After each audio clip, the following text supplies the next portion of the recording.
Começa agora o programa que vai fazer você buscar o judiciário brasileiro. Quanto é? Quanto é? Fala pessoal, sejam muito bem-vindos a mais um programa Quanto é? Quanto é? O programa que vai fazer você conhecer o valor das indenizações no Poder Judiciário Brasileiro. Todos os casos aqui trazidos por mim são casos verídicos e você já sabe, isto não é um programa de humor.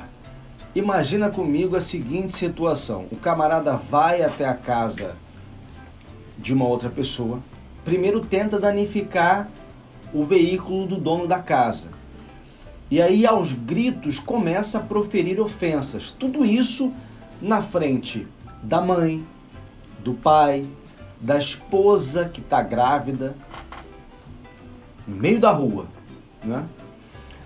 Isso acontece no dia 7 de dezembro de 2019. Aí 2 dias depois, no dia 9 de dezembro de 2019, não satisfeito, aquele que proferiu as ofensas na frente da família, inclusive, do rapaz, vai até o local de trabalho e aí começa a questionar um funcionário, uma terceira pessoa, acerca desse rapaz a quem ele xingou. Aí começa a perguntar, cadê ele? Onde é que ele foi parar? E além de fazer essa pergunta, faz uma ameaça e ofende. Não diretamente, mas para o funcionário que trabalhava lá na empresa do rapaz. Então, logicamente, esse rapaz, que se chama Fabrício, ele buscou o Poder Judiciário em busca do quê? Adivinha? Uma indenização. E aqui nós chegamos ao ponto alto do nosso programa Quanto é? Quanto é? Porque eu quero saber de você qual foi o valor da indenização arbitrada nesse caso. Opção A, R$2.000. Opção B, R$10.000. Opção C, R$20.000. Opção D, R$6.000. Vou dar um tempo para você pensar e você já sabe, eu vou agora adentrar nessa decisão que é oriunda lá do Tribunal de Justiça de São Paulo.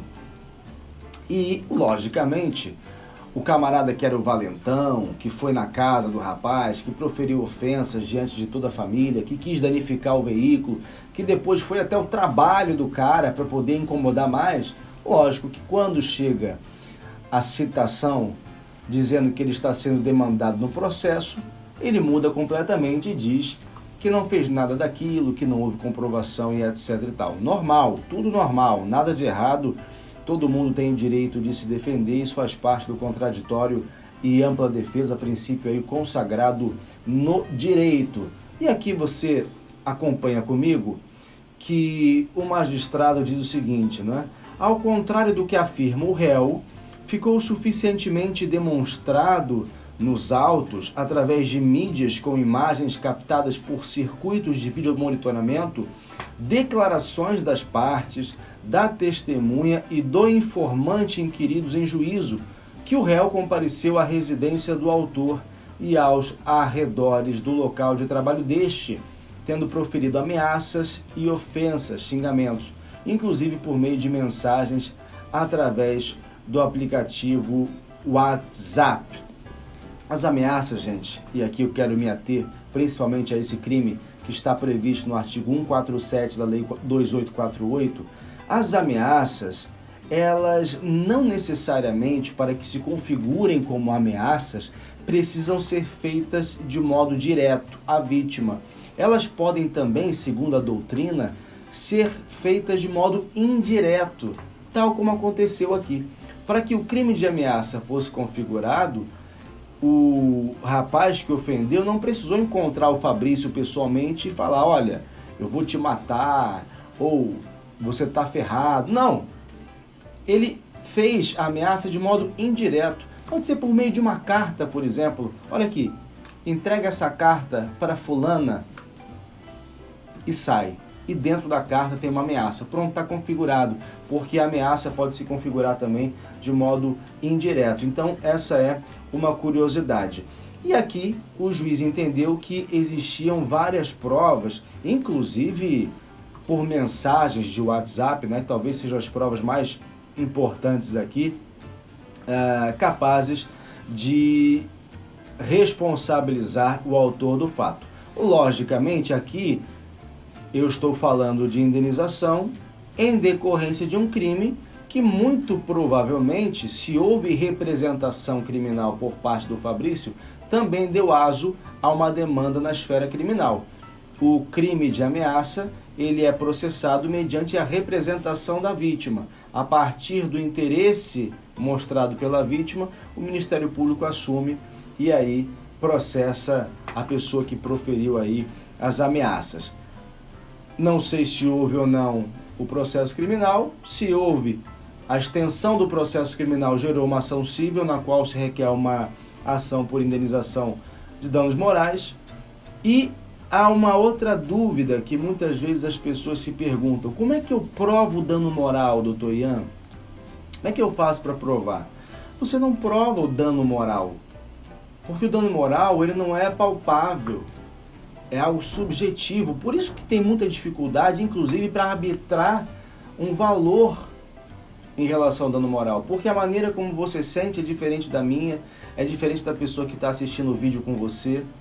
Então o juiz, o magistrado, a magistrada se sente numa obrigação muitas vezes cruel. Ele tem que atender ao caráter pedagógico da medida, não é? Já falei isso para vocês aqui, mas sem enriquecer a parte ofendida. Não é esse o intuito da medida. Mas você não prova o dano moral, você prova a ocorrência do fato. O fato, como ele ocorreu, quais são os pormenores que contextualizam o fato. E, por consequência, o julgador vai dizer se houve dano moral ou não. E aqui, nesse caso específico, eu quero dizer para você que optou pela opção A, R$2.000, que você acertou. Só que você acertou a decisão do juiz de primeiro grau, porque aqui, já no tribunal, o valor foi alterado, como vocês já estão vendo aqui, para R$6.000. Fala aí, minha voz! R$6.000. Exatamente, acabei me antecipando, R$6.000, opção D. O magistrado falou o seguinte: considerando a gravidade da conduta, sendo que o autor sofreu ameaças e ofensas, ou seja, a contextualização do fato, entendo que o valor da indenização deve ser majorado para R$6.000, corrigidos do arbitramento e acrescidos de juros de mora de 1% ao mês a contar do evento danoso. Você já passou por uma situação assim? Horrível, não é? Já viu alguém passar por algo semelhante e até não entendeu por que a pessoa não fez nada? Agora você já sabe quais são os direitos e quais são, inclusive, os valores que podem advir de uma condenação a indenizar. Você já sabe, caso venha necessitar. Eu sou Ian Santos, advogado. Conte sempre comigo. Muito obrigado por ter ficado em mais um programa Quanto é? Vejo você no próximo.